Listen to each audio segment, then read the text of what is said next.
உற்சாகமாக இருக்கும். கரங்களை எடுத்து ஹல்லேலூயா சொல்லுவோமே. ஹல்லேலூயா, ஹல்லேலூயா, ஹல்லேலூயா. இந்த நாளிலே இந்த 45வது சங்கீதத்தை வாசிக்கும்படியாகவும் அதை குறித்து தியானிக்கும்படியாகவும் இந்த நேரத்தை கொடுத்த கர்த்தருக்கு நான் அதிகமாக ஸ்தோத்திரங்களை எடுக்கிறேன்.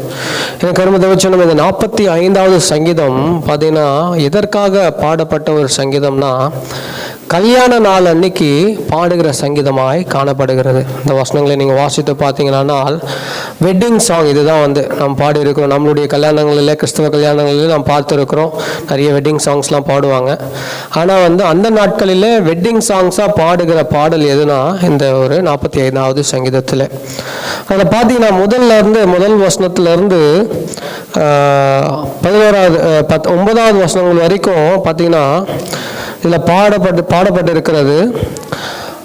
மணவாளன் யார், அவர் எப்படியாய் இருக்கிறார், எப்படியாய் காணப்படுகிறார் என்று சொல்லி அந்த பாடலில் சொல்லப்பட்டிருக்கிறது. யாருக்கு சொல்லப்படுகிறது? மணவாட்டிக்கு ஒரு மணவாளன் எப்படியாய் காணப்படுகிறார் என்று சொல்லி அந்த பாடலில் அருமையாய் பாடப்படுகிறது.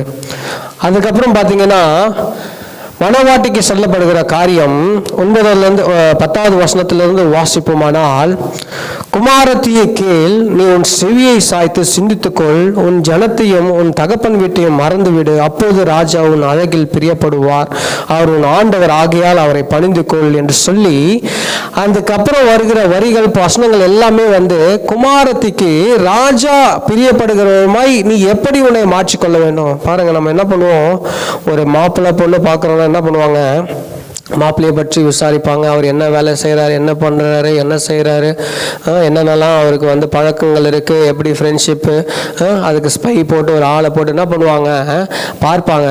இந்த நாட்களில் பெண்களை பற்றி என்ன பண்ணுறாங்க, பெண்ணு எப்படி ஃபஸ்ட்டு அவளோட இன்ஸ்டாகிராம் ஓப்பன் பண்ணு, அவளுடைய ஃபேஸ்புக் ஓப்பன் பண்ணு, அவள் எப்படிலாம் ஃபோட்டோஸ் போட்டிருக்காங்க பாருங்கள், எப்படி அவர்கள் நடக்கைகள் இருக்குது பாருங்கள். இப்படி தான் அவர்கள் என்ன பண்ணுறாங்க, நெக்ஸ்ட் மூவ் பண்ணுறாங்க. ஆனால் அந்த நாட்களில் அங்கே சொல்லப்படுகிற காரியம் என்னன்னா, மணவாட்டியாய் ஆக போகிற அந்த குமாரத்திக்கு நீ என்ன பண்ணணும், மணவாளனை நீ நன்கு அறிந்திருக்கணும். மணவாளனுக்கு ஏற்ற விதமாய் உன்னை மாற்றிக்கொள்ள வேண்டும். பாருங்க, அப்படி நீங்க ஏதாவது சொல்ல முடியுமா? அப்படி சொன்ன என்ன பண்ணுவாங்க, கேன்சல்பா கல்யாணமே, அவனை அது நான் மாத்திக்கணும், அவனுக்காக அவன் எனக்காக அவனை என்ன பண்ணிட்டான், மாத்தி நீ கூட வாழட்டும், என்னால் என்ன பண்ண முடியாது, மாற்ற முடியாது. எனக்கு அருமத்தை வச்சோமே. இந்த உலகத்தின் வாழ்க்கைக்கு வேணா அது நிறைய பேருக்கு சரியாக காணப்படலாம். ஆனாலும் அது சீக்கிரத்தில் பரலோகம் என்னப்படுகிற அந்த வாழ்க்கைக்காக காத்திருக்கிறோன்னா, அங்கே எப்படிதான் நம்ம போகணும்னா, நம்ம என்ன பண்ணியிருக்கணும், நம்முடைய மணவாளனை நன்கு அறிந்திருக்க வேண்டும். ஐயா, அவர் என்னையா பிடிக்கும், அவர் என்னையா செய்வார், அவர் என்ன எதிர்பார்ப்பார், எப்போ எழுந்துப்பார், எப்போ எங்கே வெளியே போவார், அவர் வரும்போது என்ன பண்ணணும் பாருங்க. அப்படியா இந்த பாடலில் முதல் 10 வசனங்கள் 9 வசனங்கள் ராஜாவை குறித்து சொல்லப்பட்டிருக்கிறது. எதற்கென்றால் அந்த மணவாட்டி அந்த மணவாளனை நன்கு அறிந்திருக்க வேண்டும். எனக்கு சொன்னோமே, இங்க மட்டும் இல்லைங்க, இயேசு கிறிஸ்துவே ஒரு ஓமையா என்ன பண்ணியிருக்கிறார். மத்தேயு புஸ்தகம் 25வது அதிகாரம் முதல் வசனங்கள் நாம் வாசிப்போமானால், மத்தேயு புஸ்தகம் 25ஆம் அதிகாரம் முதல் வசனம் வாசிப்போமானால், அப்பொழுது பரலோக ராஜ்யம் தங்கள் தீவெட்டிகளை பிடித்து கொண்டு மணவாளனுக்கு எதிர்கொண்டு போக புறப்பட்ட 10 கன்னிகைகளுக்கு ஒப்பாய் இருக்கிறதா. பாருங்க, மணவாளனை போய் தேடி போகிற அந்த ராஜ்யம் எப்படி பரலோக ராஜ்யத்துக்கு ஒப்பாய் இருக்கிறது. அவங்க என்ன பண்றாங்க, 10 கன்னிகைகள் அவருடைய மணவாளனை தேடி அங்க சொல்லுகிற காரியம் பார்க்கணும். கர்மத்தை வச்சு நம்ம பாருங்க, மணவாளனை தேடி சொல்லும் போது தேவன் எப்படியா எதிர்பார்க்கிறார், ஆயத்தமாயிருக்கு. முதலாவது உன்னுடைய மணவாளன் வருகிறாரா என்று நாம் அறிந்திருக்கிறோமா? இந்த நாட்டில் நிறைய வசனங்கள், நிறைய போதனைகள் என்ன ஆகுது, இயேசு என்னது ரகசிய வருகையா அப்படின்னு ஒன்று இல்லவே இல்லையப்பா. என்னப்பா சொல்ற பாருங்க, எப்ப அவருடைய மணவாளன் வருவார் என்று என்ன பண்ண முடியல, அவர்கள் அறிந்து கொள்ள முடியல. முதலாவது நீ என்ன பண்ணிருக்கணும், உடைய மணவாளன் எப்போது வரப்போகிறார் என்று சொல்லி அறிந்திருக்கணும். அதற்கென்று நீ ஆயத்தப்பட்டு இருக்கணும், அவரை பற்றி தெரிந்திருக்கணும், அவர் எவ்வளவு எவ்வளவு நேரம் ஆனாலும் சரி, அதற்கு நான் என்ன பண்ணுவேன், காத்து கொண்டிருப்பேன். நீ அதே இடத்துல உட்காரணும். பாருங்க, ஒரு 10 நிமிஷம் வெயிட் பண்ண முடியாது நம்மளால. 15 நிமிஷம் கிளம்பி என்ன பண்ணுவான், போயிட்டே இருப்பான். அவனாயா வந்தா வரட்டும், நான் போறேன். பாருங்க, இங்க என்ன பண்ணல, அந்த 10 கன்னிகைகள் ஆயத்தமாகாத கன்னிகைகள் கூட என்ன பண்ணல, கிளம்பி போல, நின்றுட்டே இருக்காங்க. காலியாக போகுது. அதில் 5 கன்னிகைகள் என்ன பண்ண போகுது, எண்ணெய் காலியாக போகுது. அதை என்ன பண்றாங்க, அப்போ கூட உடனே கலந்து போல என்ன சொல்றாங்க, மற்ற 5 கன்னிகள் கிட்ட எனக்கு கொஞ்சம் கொடுக்குறீங்க, மணவாளன் வந்துட்டாருன்னா மிஸ் பண்றேன். பாருங்க அவங்களோட ஆயத்தம் எப்படி காணப்படுகிறது என்று சொல்லி. மணவாளனை மிஸ் பண்ணக்கூடாது. அதுதான் ஒரே எண்ணம் 10 கன்னிகைகளுக்கும்.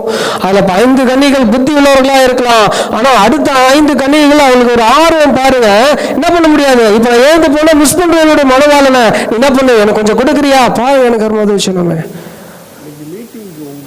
நம் மணவாளனை அறிந்திருக்க வேண்டும்.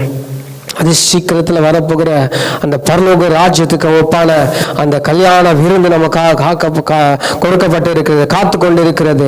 அவரோடு அமர்ந்து சபையாய் அவன் மணவாளன், மணவாட்டினா யாரு, இந்த சபை அந்த நாளில் எடுத்துக்கொண்டு கல்யாணத்துக்கு அங்கே செல்ல போகிற எனக்கு உதவிச்சானமே. அது சீக்கிரம், அது காலம் வரப்போகிறது.